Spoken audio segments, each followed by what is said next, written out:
So I'm sorry I'm delayed. I haven't had a radio interview since May. You know, I was interviewed 2 or 3 times where they were saying, oh, this is dangerous what you're saying. And then I just had one this morning. It was supposed to be yesterday, so that's why I'm a little late. And it was in Cork. And he kept using words like conspiracy, and I didn't go there at all. So I suppose there's very good news. Can you hear me? Oh, I'm sorry. Okay, there's very good news. The good news is that coronaviruses circulate 4 years out of every 10 years. So all of us, 40% of the flus are coronaviruses, 30% of the common cold is coronaviruses. So what people are not taught, and the doctors are not taught, is that you have an immune system. And how you know you have, if you remember when you had chickenpox, you would get chickenpox and you might be unwell and have spots or whatever for a week or 2 weeks.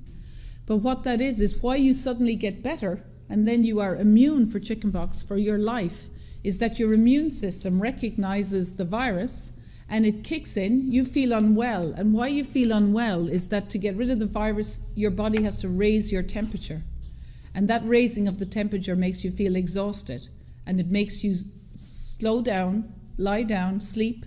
So it gives the energy of the immune system to defeat the virus, clear it, and then within 2 weeks or so, you'll recover. And you'll be fine, and your immune system, if you come across chickenpox again, will remember it, and you won't get the symptoms, okay? And you'll be fine. So what happens with coronaviruses is it's a virus that causes the flu, so 4 out of 10 years. They circulate the globe, and people come across coronaviruses, every second year, and between 85 to 98% of people, no matter what age you are, won't have any symptoms. Because your immune system will recognize 1 or 2 viruses, will kick it out even when it's on the surface. So the virus won't get in your body, you won't even make an antibody, you won't even have symptoms. So someone like that, which is between 85% and 98% of the population, will be negative on all these tests because the virus didn't get into their body, they didn't make antibodies. But the main thing is the whole population see these viruses every winter, every single person on the planet. And after 3 or 4 weeks in a region, everyone will have either have had no symptoms, 9 out of 10, or the people who get illness are usually the people that make the antibodies, the 1 in 50 or the 1 in 10. And they will have antibodies, they might have had flu symptoms, and they'll be well. So what we have is we have an immune system. So this year we had influenza B circulating in December 2019. We had influenza A over Christmas, and we had coronavirus around January, February, March. Okay? So you might have remembered, I actually got all 3 of them. Okay? I got all 3 of flus. You might remember being sick before Christmas in January. I certainly was. And the symptoms of it, which wasn't spoken about at the time, were like you had flu-like symptoms. So I would be the 1 in 10, would say, people who actually got symptoms. And I was stressed because I was standing for election and trying to work and pushing back on all this stuff. So I got symptoms. So you would be a little bit breathless. You had a cough. But these symptoms happen over with flu it comes on quite quickly, as you know. And then if you don't recover and you get breathless, that whole process takes a week, So the good news is, though, that, and if I had known, and that's why I came out, and this is important for other flu seasons, whether it's influenza virus or coronavirus, is that if you have good nutrition and you drink water and you sleep, you will actually help your immune system to attack the flu virus, right? That's common sense. But if you have poor nutrition, so the most important thing is nutrition, but then you can supplement with vitamin D, C, and zinc, okay? So then if you do that over the winter season, especially zinc, that actually helps the immune system get rid of the virus. If you don't have zinc, your immune system doesn't work very well. But then there are other treatments like inhaled steroids. And what they do is they just help your immune system attack it. So the treatments like vitamin D, C, and zinc, your own immune system will clear it. So you will have built up an immune response. And the beauty of that is when you see the coronavirus again, your immune system is boosted, so you'll have less symptoms, And so what they are acting as if we don't have an immune system. And what I'm saying is use it like the analogy of chickenpox, right? Where you get sick for a few weeks and you're essentially immune for life. And so each time there's a circulating coronavirus, your immune system is very quickly going, oh, that's a coronavirus. It kicks in. You may not have any symptoms. You have flu-like symptoms and you're well. But the most important thing is for coronaviruses, which I'm saying these guys have picked the wrong virus to launch a pandemic, right? The same as carbon dioxide is the wrong molecule to do all this global warming thing. They didn't actually know the chemistry of it. So in coronavirus, it's seasonal, right? So the main impact of it is just between December and April. But in every region, people build immunity in about 6 weeks. You know, so in China, it was actually, we say it started December, January, February, but Nobel Prize winner Michael Levitt said on the 28th of January 2020 that there would be a precipitous drop. The peak in China would be in February, and there would be no deaths in China from the 18th of March. He forecast that, right, looking at the data as a Nobel Prize winner, and he was exactly right. There was no deaths in China. The peak was in February. So that's to tell you these ones are seasonal. And why? And so in Ireland it came, February, March. And when I did my Dave Cullen interview, if anybody saw it, there was a graph with 3 little peaks. And so one was a precipitous drop. But the first peak was influenza B in December. Second peak, influenza A. The third peak was COVID-19.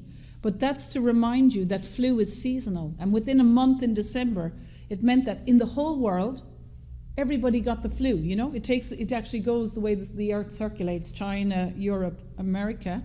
And each region everyone will get it within about 5 weeks.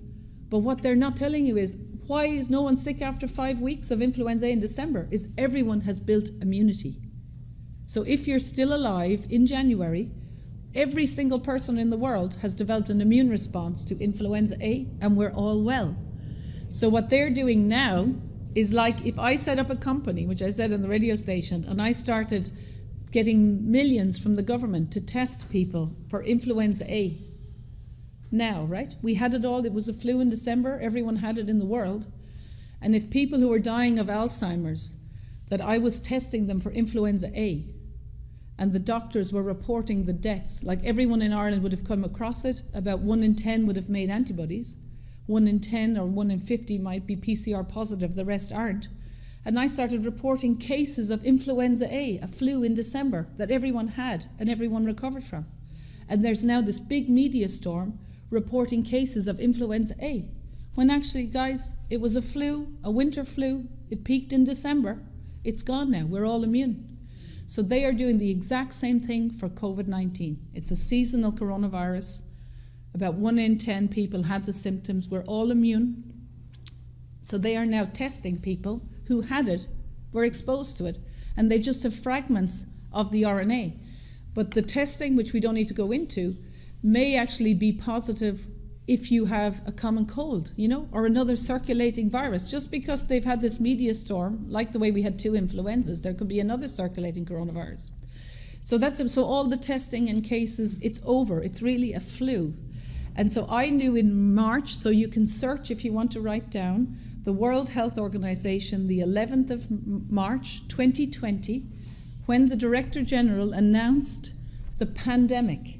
I knew straight away, you can read the second line, straight away I knew, he said, it had already gone to 114 countries. That means these viruses circulate the world, right? The governments are not going to stop them. People travel on airplanes, right? In the 11th of March, it had gone to 114 countries. That's just where they tested it. It had obviously gone in the whole world. But the number of deaths in December, January, February, March, when they declared the pandemic, in the whole world, 7,000 million people, was 4,291. So you had a chance of dying from COVID-19 of 1 in 1.8 million. Right. So you have a chance like the people, so 56 people were dying every day of COVID-19. So every day in the world, 3,000 people die of TB. Every day. So in the whole world, in 4 months, it was the equivalent of 1 day. TB is an infectious disease, right? So you had a chance of 1 in 1.8 million of dying, whereas 1 in 3 people die of cancer, right, in every family, right? 1 in 3 people. So that it actually, there was no reason to call a pandemic. And it turns out in SARS, the previous one, so how do you know as well, like, should this be a pandemic? So the famous SARS, if you remember, SARS, in 2002, 2003, which they were, flagging as a pandemic. In the whole world, there were 6 billion people at the time, 6,000 million people. In the whole world, guess how many people? I know it's hard to guess, but obviously all deaths are tragic as well. I'm not undermining. 150,000 people die every day. But in the whole season, in 2002, 2003, 774 people died in the whole world from SARS. So you had a chance of dying back then of 1 in 1.8 million people, right? This is not, 700 people died. That's like a few hours of one day of TB. The World Health Organization is calling, and that's all on the World Health Organization website, the 774 people. There was one person that died in Ireland back then, one, okay? This is not so, so it's not, these coronaviruses are rare. They're not something to close down the world for. They are not infectious diseases. And if you were going to close it down, there's like 50 times more people die of the infectious disease, just TB every day. 20 more people die of other kind of infectious flu-like symptoms every day. So there was no reason to do it. But the really good news is we have treatments. So it turns out that vitamin D can actually prevent about 85% of the deaths now if you get high dose vitamin C, vitamin D, okay? So say next winter, if you have a bad flu, you can actually ask your doctor to get higher doses of vitamins C and D that will protect you. But there's also, you can ask for inhaled steroids, which are well proven. There's also some interferon, but of course there is the drug hydroxychloroquine, right? And hydroxychloroquine only works with zinc. It is a zinc ionophore, so it helps zinc work. So if you take zinc as a preventative dose, you're actually giving your immune system the building blocks. Because in the end of the day, no matter whether you get hydroxychloroquine or not, it's your own immune system actually provides the protective response. And in these viruses, you actually clear the virus, it's called, so that the virus particle, when your immune system works, the virus particle is gone and you're well. So the good news about hydroxychloroquine is it's on the World Health Organization Essential Medicines of the World. It's been approved 70 years ago. It's used in Africa for malaria. It's called the Sunday drug. It can be given to breastfeeding women, and pregnant women, and it can be given to children. And it works very well for malaria and for autoimmune diseases like lupus and arthritis. And it was previously known to work for coronavirus, and it was shown in China to work for coronavirus. So it's one of the... It works for arthritis and lupus. So what was shocking then in January or so is that that it was well known, it was working. And in some countries like France, it was in the newspapers, they gave it to a lot of politicians and the doctors, and then they destroyed the stockpile of hydroxychloroquine. And then in Ireland, they came out and said that doctors couldn't prescribe it. You can prescribe hydroxychloroquine for lupus arthritis the whole time. And then later on, in around May, the FDA said to doctors that they could be struck off if they prescribed hydroxychloroquine, one of the safest drugs in the world. So they could prescribe it still for lupus arthritis, but not for coronavirus, right? And of course, the American Association of Physicians and Surgeons on the 6th of June 2020 are taking a legal case against the FDA because this is the first time ever that a licensed drug for 70 years, one of the safest drugs as well, right? They monitor, has been withdrawn in the middle of a so-called pandemic for treating people. So I'm not sure whether it's allowed in the UK. So a lot of the time, I know in Ireland, you can prescribe it in Ireland for like arthritis and lupus, but there was a kind of a guidance from the manufacturing to say they weren't sure if it was safe, even though it had been published. And then what is undermining and why people like me are speaking out, this process is undermining the governments, right? Because if you have a treatment, so the combination of nutrition, vitamins and zinc, and things inhaled steroids, interferon, hydroxychloroquine, if you have a treatment and they were given to people who have the symptoms, 99.9% of people will not die, okay? So of course, if you have something then that probably the death as it now, without treatment in Ireland, we now have 100 verified deaths from COVID in all of 2020. But if they had got treatment, probably all of them would have lived, right? So then that has two questions, and everybody knows this. The publications were known 2003, 2005. It worked in China in January and February.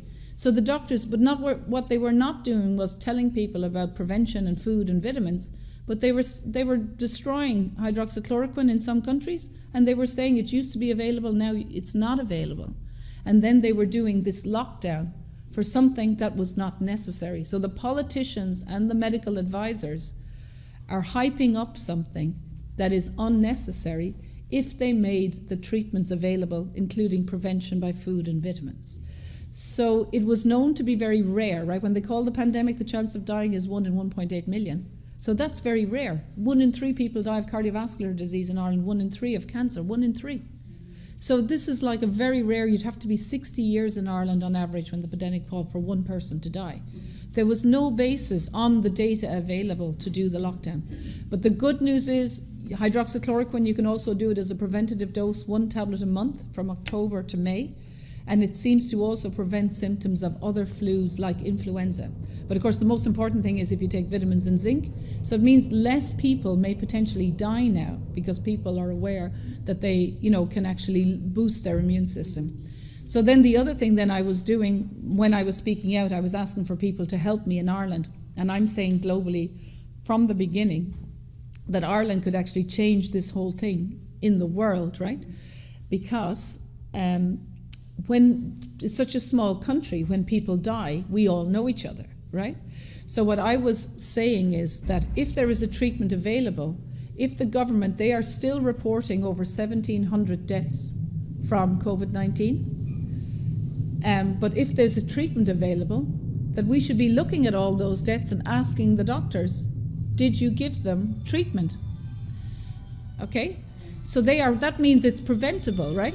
So we were then, with not me, but with a group of people, were writing, I was saying it, that people are writing. So it wasn't me, but they were liaising with me. And they were writing to the doctors, because you can look up at rip.ie and write to the coroner. So we knew which regions or which shires or counties in Ireland had the most deaths. And we were writing to doctors and the coroners, because they're public officials, to say, you have reported, 500 deaths in Dublin or Kildare.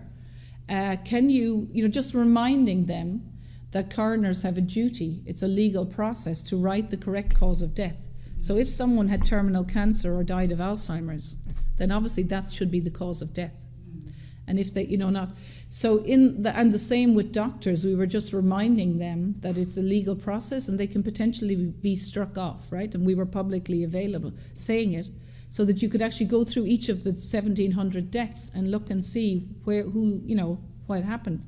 So the good news is, on the 9th of September 2020, you can look up cso.ie, search vital statistics, Q1 2020, and you'll see, now I'm going to be publishing, I've written a report for it, but they have now said the number of deaths in Ireland, because we've been, making it known that the number for 1,700 was exaggerated and that doctors and coroners cannot be incorrectly ascribing.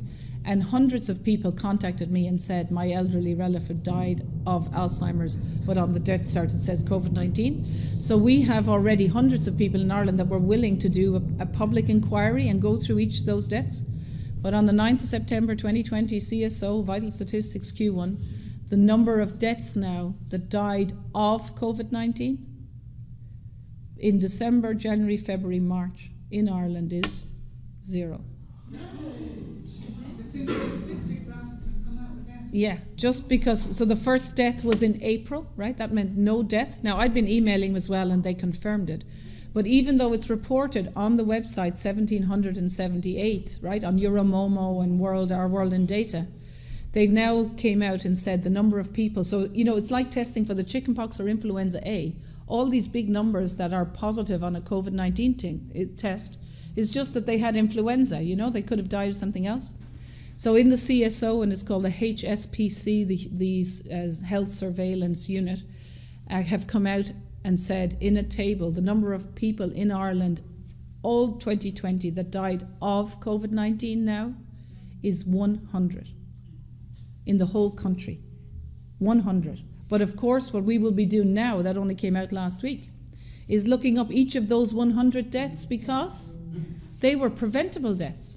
And if they happened after April, the Zelenko protocol, the Raoul in France were publishing that it was widely available that hydroxychloroquine worked.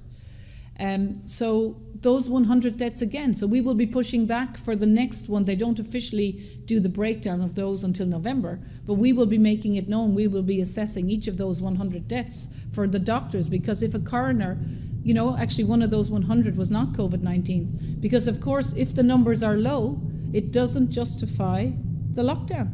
And it doesn't justify the elderly being isolated, which there's no need for. And if there is a treatment available, they can be fine.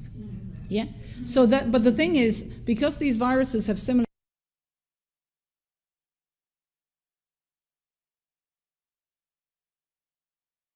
about the region of, I think it's 1 in 500,000, in Ireland under 65, and then it's obviously 92 per million. But if you have a treatment, those deaths are preventable, and the treatments are really effective. So therefore, the good news is there's no real scientific or medical basis for the lockdown. But for the next winter season, which is I think the pharmaceutical industry really don't want, is that hydroxychloroquine and zinc work for any flu immediately, right? So you don't need to wait a year for a vaccine. There's no panic. And it also seems to work for influenza, right, virus, so that you can take a preventative dose of 100 milligram tablet if you're over 65 or you feel you have underlying conditions. And it costs 10 cents to make, and you can usually get it for about 50 cents. It's very cheap. So you then, for other future things, and of course then you don't need to take a vaccine because you've got a safe and effective treatment. But hydroxychloroquine works within 3 hours to 8 hours. So if you didn't want to take the preventative dose once a month, you could just say, well, if I'm, because only maybe 2 in 100 people get symptoms. So if you never get flu symptoms, you don't need to worry. You don't need to be taking anything. Your immune system is actually boosted. But if you are the 1 in 10 or 1 in 50 that do get flu, then you can just have hydroxychloroquine available to you, or ask your doctor, will you prescribe hydroxychloroquine if I need it? And within 3 hours, the symptoms will be reduced. And what I'm saying to people is, if you don't have symptoms and you don't go to hospital, you won't die, right? You don't need to be PCR testing. This is a flu, and the symptoms are. And then there are, which I won't go into, if you have coronavirus contamination from dog kidney in an influenza vaccine, which happened in 2018 in America, and some of those influenza vaccines, if they have this dog kidney with coronavirus, that if the next circulating coronavirus comes, that of the American military, when they tested it, 1 in 3 of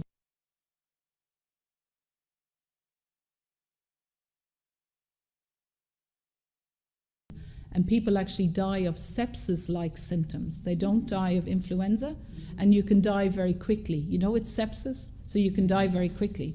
So why I came out in May, because the Irish Medical Organization in 5th of May said they were recommending as some kind of a treatment for coronavirus that the total population of Ireland would get a flu vaccine, which had been known to have an issue with coronaviruses, with viral interference. But that year's one that was tested in the US Army, 2017-2018, normally they're made on chicken eggs, were made with dog kidney, which has coronaviruses. And you get this viral interference, or it's called immune system priming or super priming.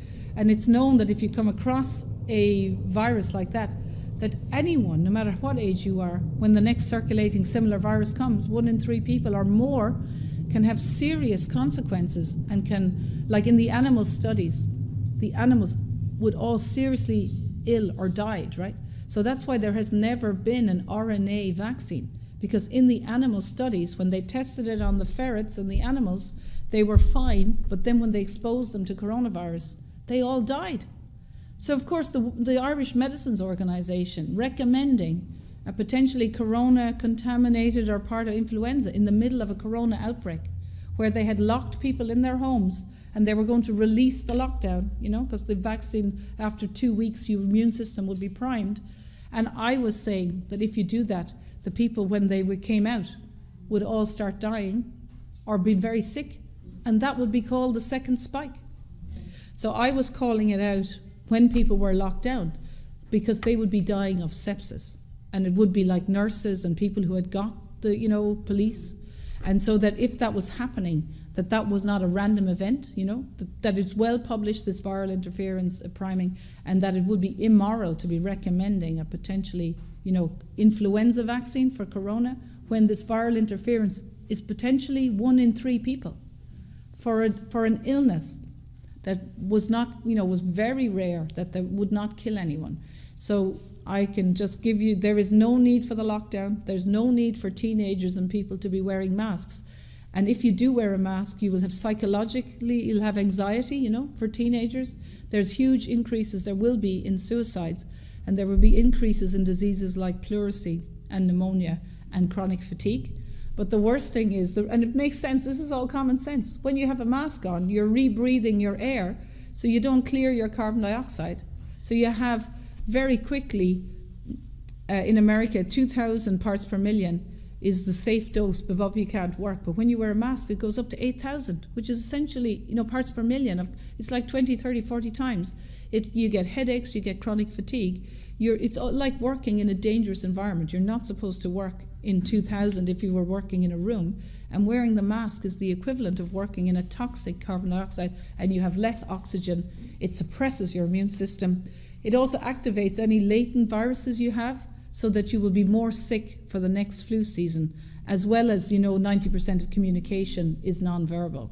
So you have, loneliness and anxiety, and it actually subconsciously makes you stressed when you can't see people's expression, because your subconscious part of your brain doesn't really know what basis, whether they're, friendly or not. You can't actually read the clues.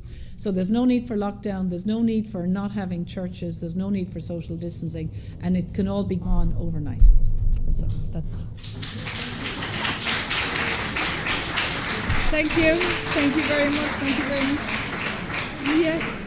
Any questions now? So in Ireland, the manufacturers.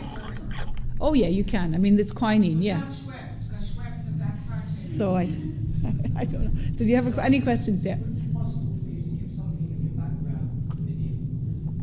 Well, I'll just do briefly because I don't have that much time. So Delores Cahill, my degree is in molecular biology, and my PhD is in immunology, and I worked in the Max Planck for 8 years, and I developed and patented a small chip technology that was quite innovative at the time to help diagnose, when you took a small amount of blood, autoimmune diseases and also cancer, and we were diagnosing people early so that with autoimmune diseases you could make lifestyle changes, including nutrition, to reduce the symptoms. So even though you were diagnosed with the disease, you could have a full life, and you didn't advance to such a stage that you required pharmaceutical intervention.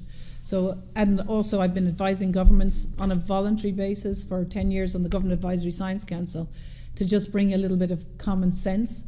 But I would be aware how governments work and how money is spent, so I would be trying to get the best value for money. And I've been an advisor to the European Union and multiple countries as well. And I was vice chair of the Innovative Medicines Initiative that gave out 1,000 million, which is with the pharmaceutical industry, but they asked me to resign. But I still haven't resigned because we're in discussions. They have to show that what I said was incorrect. So that's my experience. And I also had a company that I set up between 1997 and 2019 that actually commercializes this thing. But I do have to say one important aspect is there were two, these famous clinical trials and papers. So I think what COVID-19 is undermining the bond we have with our doctors and nurses and the medical profession and the media and the TV and the politicians, but especially the science community, because those journals or Lancet and the New England Journal of Medicine, in those papers they gave hydroxychloroquine. It works when it's early on in symptoms, but in the clinical trial they gave it in some of those trials when the patients were already in intensive care with a day to live, with having very severe symptoms. So hydroxychloroquine can't work, and in some of the studies they were giving them 8 times the dose, between 4 and 8 times the dose, on 3 or 4 days, whereas hydroxychloroquine has a half-life of 21 days, and it's effective at a certain dose. But of course, in medicine, the dose is important. So it turns out the dose was the lethal doses. So they were giving them cumulatively the lethal dose, and people died. So the thing is, I spotted that. So when I did my interview, people were saying, because they were published, that's when the FDA, they used that in countries to withdraw hydroxychloroquine and say it was dangerous because people were dying of hydroxychloroquine, but they were giving the hydroxychloroquine within, when people were already dying, when that's not how it works. It'd be like giving, antibiotics for someone with pneumonia, but waiting for weeks and then giving them the antibiotic just before they're about to die and say the antibiotic doesn't work. So when I came out on the 11th of May, I was saying this is wrong, right before the papers were retracted, that hydroxychloroquine is one of the safest drugs. And so when I've been interviewed on the radio, they were saying, well, look, in these clinical trials in the Lancet New England Journal of Medicine, I'm wrong, they are so reputable. But of course, those papers had to be retracted because they were wrong. And in some countries in South America, they are arresting the people who gave those injections and the ethicists and the scientists, because you cannot be designing a clinical trial and giving people a lethal dose. I mean, who would go on a clinical trial? So this whole so what they had to do, if you were to be cynical about it, was to have hydroxychloroquine not be a treatment to justify a lot of the societal measures that have gone on. But those papers are now retracted. It has undermined science. And hydroxychloroquine, in people's mind, they now associate hydroxychloroquine with a dangerous drug, but it was not true. It's still one of the safest ones. So I think there is a bond, we as scientists and doctors and politicians and the media are supposed to have data behind what we say. And the governments all around the world are saying we need lockdown and this is dangerous, but based on, not providing information that there are treatments, and based on testing, which is not relevant, and not comparing the harm of what's going on. The governments are owned by the medics. Well, we won't go. Yeah, you have a question? Yeah. Well, I was going to ask whether you have a theory on who's doing this. So no, I think what the thing is that while I've been researching this for 17 years, I'm just saying that the medical, the data does not support the masks and the lockdown. So, someone else can stand up and whatever, but I don't, the way I'm happy to, I have huge knowledge about what's going on, but I'm happy to answer any other questions. Yeah. Is the situation in Sweden? They're saying that there are very few. One thing that occurred to me is that Sweden had a blanket ban on dental amalgam. Do you think that has anything to do with it? Because So I think there's lots of things, right? So that's a societal issue. But I suppose, we never in the history of the world locked down any country for a flu that had a chance of dying of 1 in 1.82 million, right? So the thing is, what's shocking is, for 50 years, from an economist point of view, that what happens after a lockdown, it was well known, is that you get a huge spike in unemployment, right? And a huge reduction in salary. And some people, like in Switzerland, they said that for 3 months of the lockdown, this is well known, right? That on average, everybody in Switzerland, which is a very wealthy country, would have those exact 3 months would have a reduced life expectancy of 3 months, right? So for every month. And that was well known.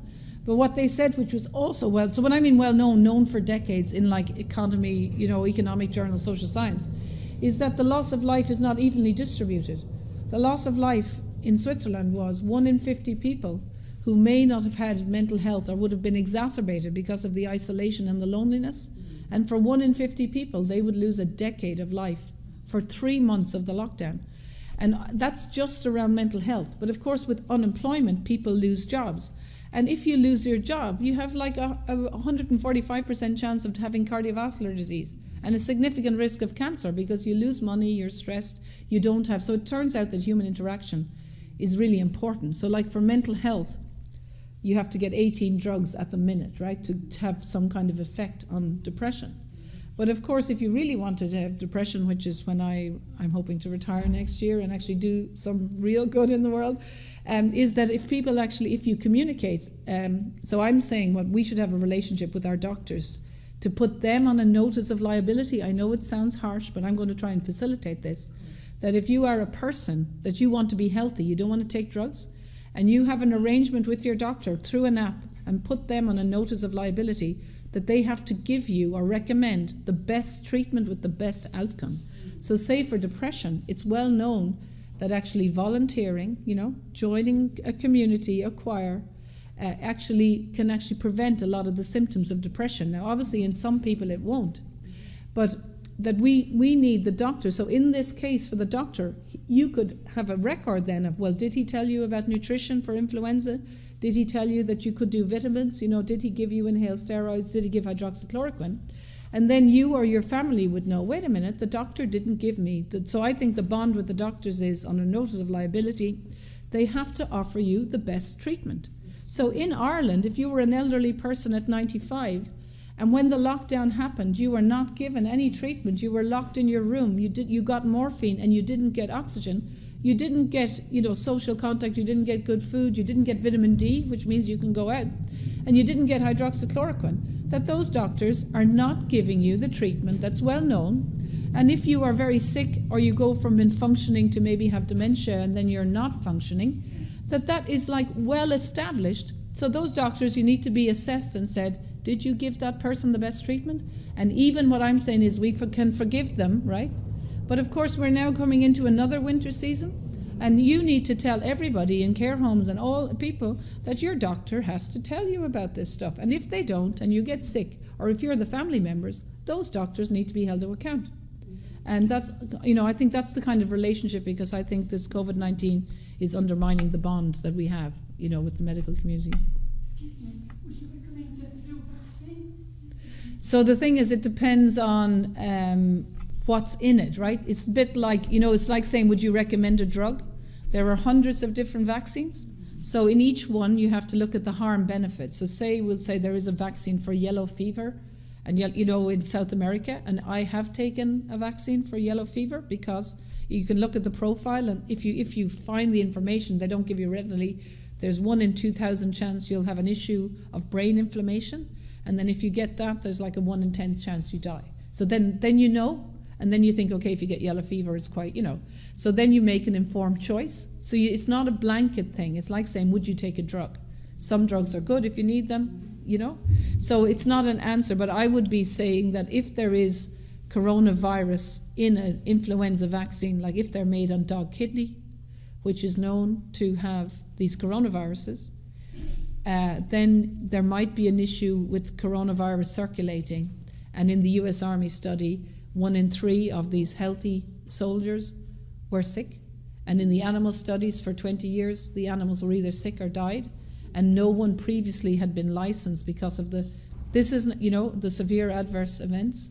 So that's your decision then. Because if you have with influenza, if you're nourished, you have vitamin C, D, and zinc, you actually may not get the symptoms, right? You know what I mean? It's not straightforward. It's a harm-benefit analysis, yeah.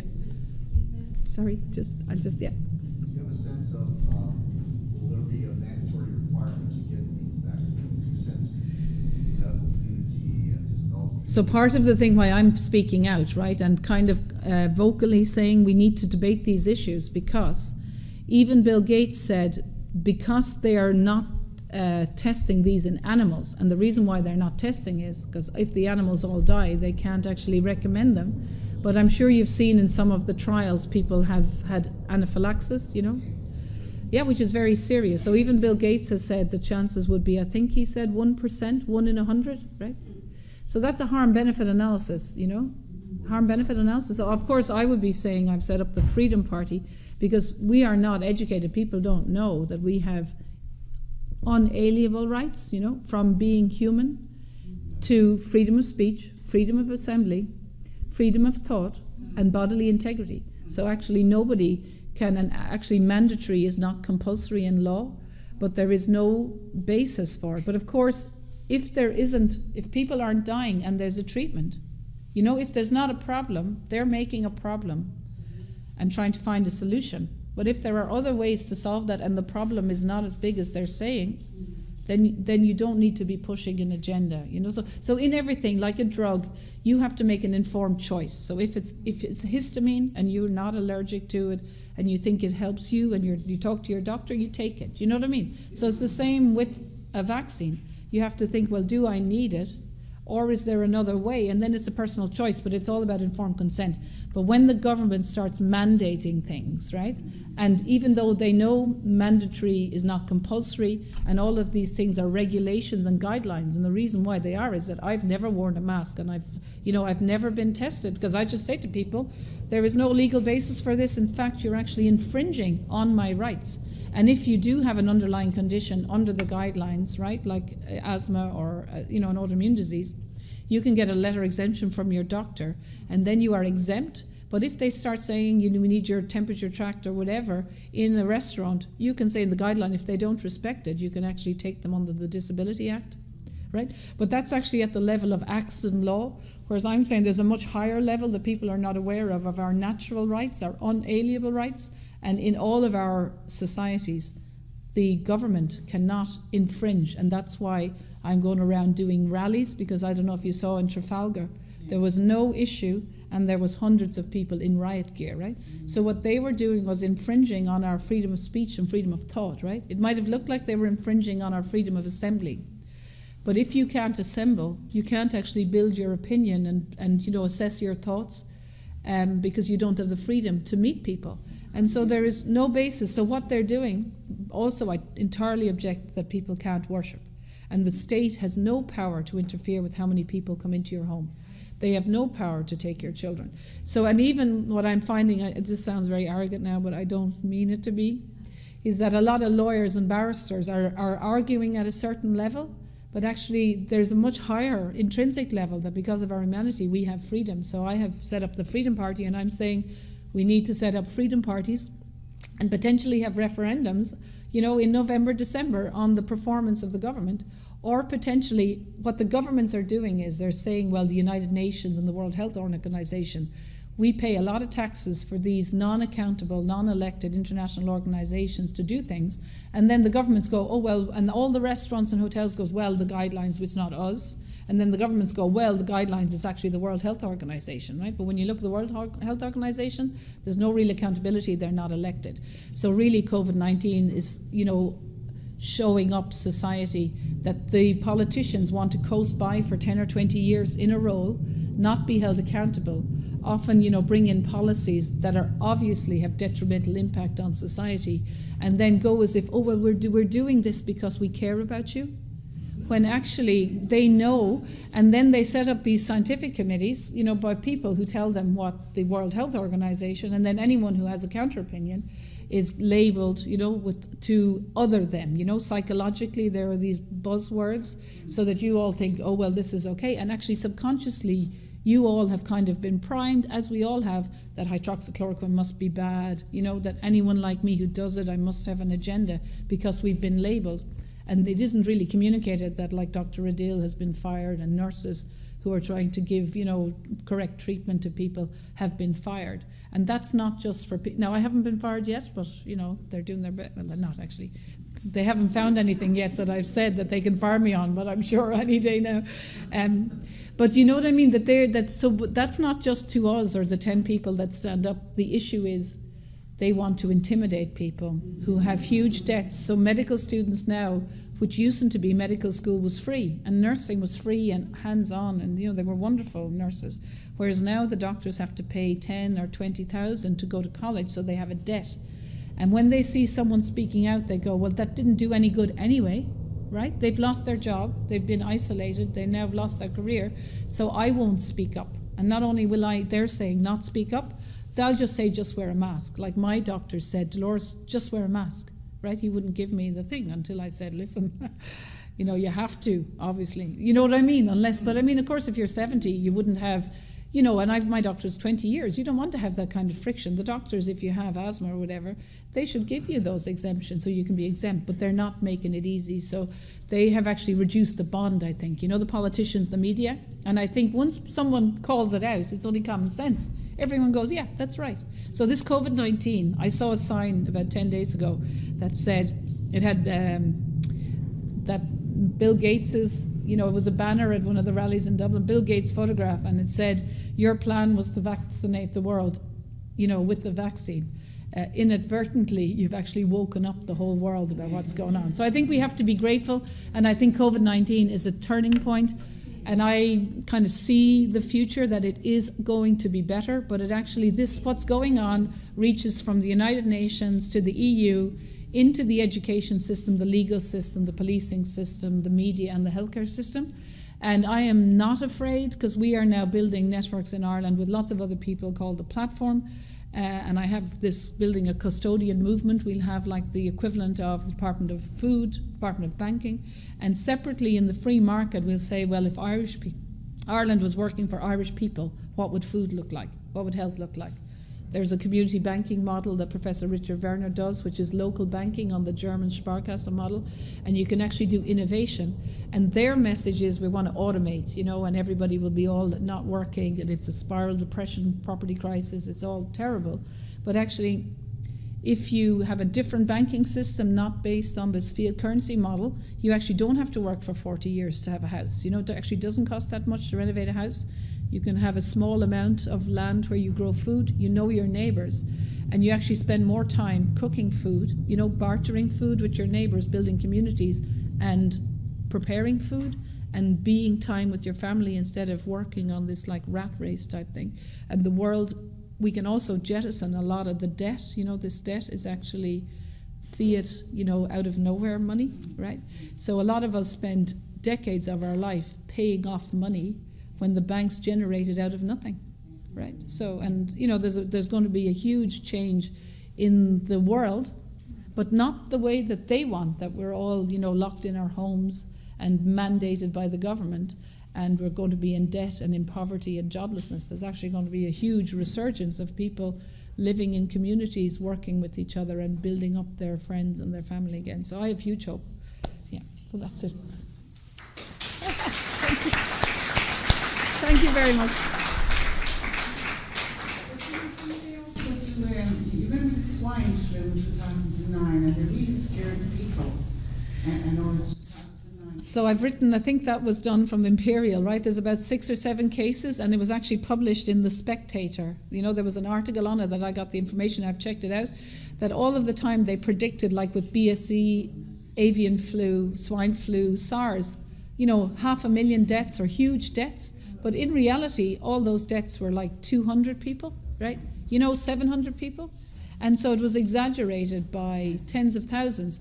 So this is where so SARS in the world and the WHO is 774. But how the magic trick works is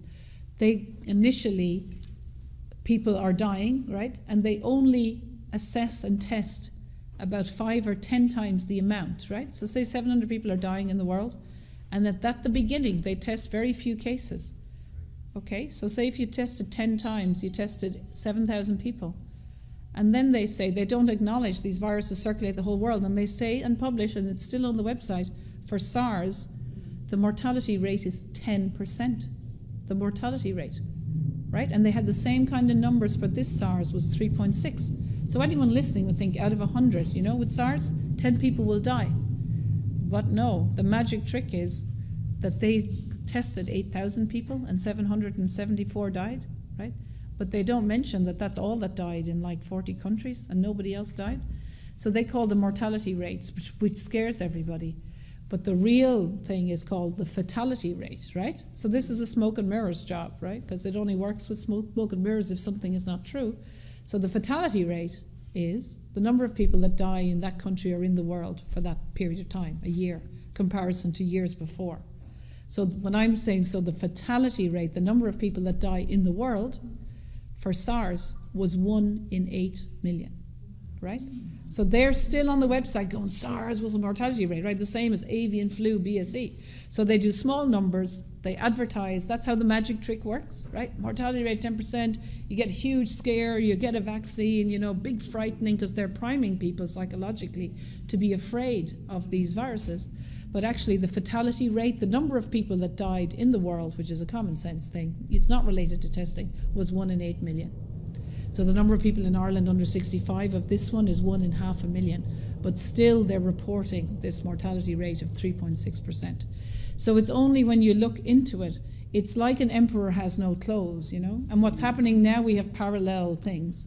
That I'm working with Berlin, that they had 1 million people at the end of August. I mean, everybody is. They had 3 million in a rally about 2 or 3 weeks ago. Now, of course, the police came, even though it was really peaceful. But they are saying that 60% of Germany are waking up, right? And the next rally, which everyone is invited to, is in Berlin on the 10th of October. And they're going to camp, all over the center of Berlin. They're actually going to stay, right? And they want to have 10 million people. So we now have two parallel worlds, and it's a psychological experiment, right? You have the media going on as if the previous story was all consistent, right? It's a killer, you need masks, the social distancing, the elderly will be locked in their homes, 6 people, right? The government's bringing in policies. But actually, I'm saying you only need one country or two to actually go, no, wait a minute, have an election, bring in people that will go through the data, it will be exposed, and then those doctors and the politicians and their advisors will have to be held to account. And what they're, at some stage, it might take a month, it might take a year, some country will go, wait a minute, there was actually serious issues with fear-mongering, inflating the statistics, the PCR tests are wrong. You just need that to happen in one country, and people like me will go, look, now it's already coming out. So they're still trying to keep us down. They still have hundreds of riot police, antagonizing people that just want to go and listen to nurses and doctors who've got fired for speaking. And then all the media is about, whatever instigated violence, as if we're all conspiracy theorists or whatever. But eventually there will be a tipping point. And partly why I'm so vocal and strident is, and I'm working with, people, lawyers, and we've now got 35 countries, is that if you call out something in May as a crime against humanity, or if you say that people died because it's contributory manslaughter, that people would know. And the crime of malfeasance, which is in the UK, it's 10 years in prison, means that if you're a doctor or a politician or a media person, you can't use the defense, you didn't know. Because if, like Professor Michael Levitt, the Nobel Prize winner, was telling the politicians how to resolve all this in January, and it was well publicized, and there's like 100, doctors, Senator Scott Jensen, all around the world, Judy Bilkovich, Sherry Tempany, that the politicians and the advisors can't say then that they didn't know. And if you cause harm, which is suicide and putting masks on teenagers, isolating the elderly in their rooms, and you should have known, it's a crime of malfeasance in the UK, and it's 10 years in prison. Malfeasance, and it's also misprision, right? But this is 10 years, it's an actual crime, as well as contributory manslaughter. So you could technically say the politicians have contributed to unnecessary and preventable deaths, right? So I'm just saying why we're calling that out. So even the court systems are quite tricky, I will use that. But if you have an international tribunal around the lines of Nuremberg, which we are now working on with, say, Canada, Germany, whatever, that you can actually, in an international law system, hold people to account. And then that is you cannot use the defense, I was only following orders after Nuremberg, right? So if there is criminal, if there are preventable deaths, contributory manslaughter, malfeasance, doctors and politicians and the media and the BBC, reporting things and causing fear actually causes death, right? Causing fear makes people stressed. So just saying there is a level of holding them to account. And in Germany, if 60% of the population know that there's no basis for it, if there is an election, that is a good country. So they want 10 million people coming out on the 10th of October in Berlin. The whole world is invited. And then, they could call for an election. And they're going to camp out until they either end all the lockdown measures or they're going to try and move the society. So this thing will fall apart. Yeah. Now, there was a quick question there, and then I do have to go. This is very important. I don't know if it would be Oh, no. possible Yeah. to get you to speak to my community or to translate this and put it across our people. Well, I mean, it's been recorded, so you could always put on subtitles or whatever, Now, I'm just going to I'm actually meeting a member of Parliament, so I'm just going to text him that I'm a little bit late. And there was another question. Yeah. Could you repeat that word? It's called malfeasance, M-A-L-F-A, malfeasance, F. Can I use this word to... Yeah, you can, if you search malfeasance, yeah. So I'm actually informing people and barristers, you will end up having to get a solicitor or a barrister to do that. So there was another question at the back, if that's okay. Was there another question? Hi, yes, can I don't know if you're referring to me, but instead of malfeasance, isn't it actually crimes against humanity, which is the very highest crime? Yeah, but that's more difficult. You see, that's on an international court, which takes years, whereas malfeasance is a crime in the UK. So the thing is, we don't obviously want to be putting doctors and politicians, ideally. So why I came out stridently in May to say that is, a bit like when you hold coroners, you remind them of their legal duty. And doctors, if they put on something false, if you remind someone what you're doing is a crime, they also know that it's a crime, right? Because we obviously were copying the letters to all over the place, right? You know, writing to people, copying people. So you can't say you didn't know, and everybody knows. So then they go, oh my God, then I better look back and say, well, was it Alzheimer's? And if it was, I better go and correct it before it's officially reported. So part of the thing of calling these things crimes would be that the politicians, because really if I was in London, I would be getting thousands of people to do a recall on a minister, right? Just one minister, right? And then holding them to account. Or set up a party and say, if you guys don't end the lockdown, we're going to have a freedom party, just a pop-up party. You know, or to have a referendum on the lockdown in November, right? You are the power and we're paying their salaries. So if the members of parliament thought, oh my God, I'm not going to get elected, it's not so cozy now in this world where if 60% of Germany are calling it out, you know, or if the Canadian Prime Minister has been, you know, going to go to court because they, you know, it was disproportionate, right? So, I mean, people, you need to take charge. We're paying their salaries. You know, we're paying their taxes. They're not working in our best interest. So you have to. So while I agree with the International Court, that's going to take years. Whereas malfeasance is a crime. And actually, if you have an elderly relative, you can actually write to your doctor and say, COVID-19, what did you prescribe under freedom of information or whatever, right? You know, you can actually get that health information. Or if you have an elderly person, you can get their permission to ask for what they were on over the lockdown and if they had symptoms that were not properly treated. So that's illegal. I'm not a lawyer or whatever, but I mean, partly what we're trying to do, you know, obviously I'm not trying to dismiss it, but you need to then use your network or go to, like, if there's Age Action or some community or here and, you know, come together. You guys have power. You're very intelligent people, right? You know, there are lots of ways to do it because you can challenge the care home worker and say, what is the basis? When you know it's more harmful for the elderly to be isolated. And young people will not give them any disease, so there's no need for masks. And it's all harm benefit. The masks, in my opinion, cause more harm than good. But if you want to take them out now, if it's relatives who won't let you at all. No, you have to challenge it, right? So, of course, it's a bit like saying, oh, you know, we have 17,000. You don't have to say they won't let you, right? That's not how it works. You have to say to the government, you've got 1,700 people here who's actually writing these things, and if you do something wrong, you have to be held to account.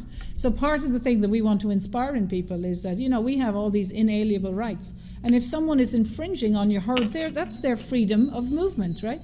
You know what they're infringing on is no matter whether you're 90 or 100, you have freedom to assemble, you have freedom to walk out. You're not a prisoner. And so if the basis of the lockdown is wrong, right, if the data doesn't support it, and the elderly are harmed more by being isolated and not getting hugs, then you say to the care home worker, you provide the evidence that actually isolating my elderly relative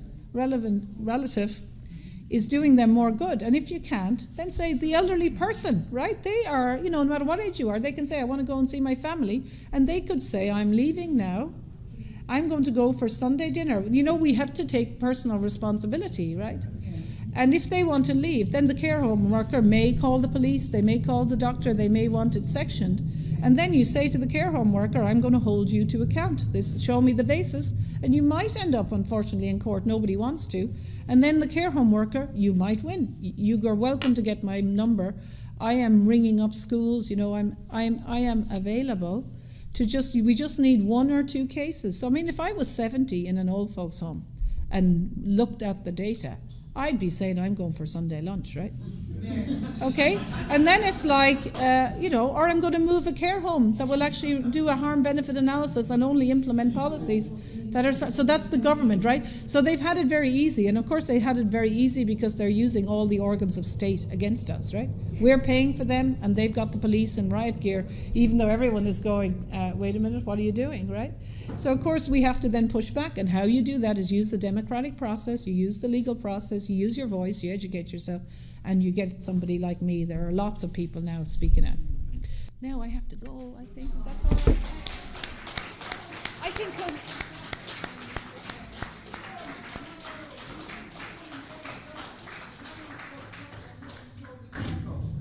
So the thing is, right, guys, I'm afraid we're all adults. This lovely lady here is saying she's been told she can't go, right? So, of course, I go, right? I fly. No one says anything to me. I'm not well known, right? I'm not well known. And it's not like they know me. So I don't really want to be known. But then in the airports, right, I just smile at everyone. Every single person when I went to Edinburgh was all masked, right? On the plane, no one said anything to me, right? And you know why they don't say anything to you? It's because they know you have freedom of movement. You have freedom, you have bodily integrity. So they didn't even have to ask me. These are all guidelines. You are consenting to not leaving your care home. These are only... No, you weren't made. You weren't. Yeah, but you know what? If someone said, you killed someone, you'd say, no, excuse me, I'm not following orders, right? So you just have to... I'm always very polite. I just say, no, I'm not. Like temperature, I haven't got my temperature done, right? You just say... Because your health information, that your temperature is private health information, right? But obviously you have inalienable rights of bodily integrity. So someone forcing you to put on a mask is actually an invasion of your privacy. And I think that the three things I think the mask, and this is just me, I haven't heard it, is that they want to psychologically damage the next generation. They want to undermine the societal bond because people become more afraid. Yeah. They want to make, well, whether they want to make people sick or not, they are more harm. But also it allows, when you see the police and people interacting with you, they're not identifiable. Right? Which is a huge issue. So what I was thinking is that the mask should actually be, of the police, should be the same as their face, you know, so that we can identify them. Yeah. And the same thing when the doctors were detaining me in the airport, two of them had masks, and I said, you know, they were obviously going to arrest me or whatever. So I said to them, what's your number, your name? Well, you know, they had masks on, like of two of the three, and they said, oh no, GDPR. Do you know, the General Data Protection Regulation? I said, unfortunately, I'm an expert in that too. Bad, not your lucky day. So I said, you know, if you're a policeman arresting me with a mask on, you can't pull the I'm not going to give you the thing, right? You know what I mean? Absolutely. I will sue you personally for false arrest, right? You know, and of course I told them we have inalienable rights and there's no requirement to sign the form. And of course they didn't detain me, right? So you can't just say, just because someone tells you to wear a mask or that you can't fly or you can't leave a care home, you guys, everyone in the world, right? The education system, the media, we've all been dumbed down, okay? So we actually do need a little court, but you guys might have more time than me, about inalienable rights, and that we are sovereign people, and no one can, you can only do something by consent. The masks and the guidelines and staying in homes is only by consent. And what they want to do is they're artificially making this thing a big problem, that you have to wear masks and do things that you don't like, and then the solution is potentially multiple vaccines or multiple testing. But the thing in China, what they use the testing for is, right, why you don't get tested or you don't sign those forms is, once you sign the form to get tested, you're actually waiving all of your rights that they don't tell you. So, of course, I wouldn't sign the passenger locator form because on the the print it says you can't leave the country in 14 days. And once you do that once, you've waived, well, you don't, obviously we will get them back, but you're waiving your rights. Once you put on a mask, you're actually waiving a lot of your rights. Once you get tested, they can use your data, but your data. So, of course, if you were a big data analytics company, and you got everybody's data, especially children, you can psychologically profile them for the next 100 years, right? So you can then learn from them that whether who's going to get depression, what do they watch, right? So it's a huge invasion, the data of your bodily integrity, and your data is private, and your temperature is private, and no one can be taking your temperature, and nobody who's not a nurse, because why they're taking it is that the government in a year or two, they want the next generation to think this is normal, right? That the government can track you. And of course, the beauty is if you're speaking out as a police person or a teacher or an ordinary person, suddenly your temperature is going to be high all the time and you'll be stuck in your home and you won't be able to travel. So easy peasy. Welcome to China, right? So we have to, so part of why I'm saying we need freedom parties is that we are sovereign people. We have inalienable rights. We are lucky to be alive. It's a beautiful world. we don't need all this police, we don't need all these agencies, we need to eat well, we need to look after our health, we need to be kind to each other, we need to volunteer, we need to practice our religion, and we need to join choirs, and we need to give something back. Yeah, and it's a beautiful world, and we're lucky to be alive. I have two friends who were at the protest on Saturday, and they witnessed, they were quite traumatised by very severe police brutality. So everything was fine until 4:30, right? Absolutely blissful, right? And then hundreds of police came in riot gear. So just, you know what I mean? We don't need to. The important thing is, and everybody there were saying to the police, there was no issue, right? No alcohol. Everyone. So the police. So it's all videoed on Rupley and everything. And of course, we will be reporting it, right? What can people do if they witness very severe police brutality? Well, they can email me at DeloresCahill@gmail.com, because we obviously will be complaining to the police, right? Now, I'm saying I'm trying to focus on COVID-19, so I won't be doing it, but we are, like, there were barristers volunteering and solicitors on the day to protect us because they were threatening to arrest us. Yeah, I have to go now.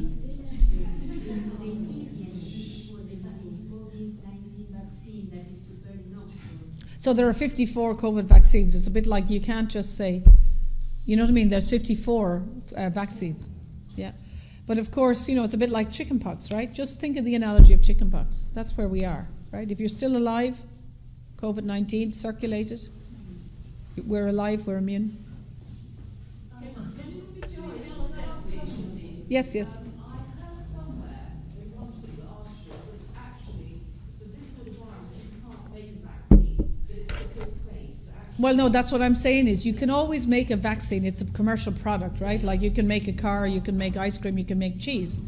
What I'm saying is, over 20 years, when they put similar RNA, vaccines to RNA viruses, that the side effects in the animals were so bad they either all got sick or they died. And they were not licensed. So there were plenty RNA vaccines made to coronaviruses, right? But they weren't licensed because there was so much death in the animals. And there was one paper from 2012 where they did RSV, respiratory virus, and they gave it, even though the animal studies gave ill health, they gave it to 35 babies, and a lot of them went to hospital and 2 babies died.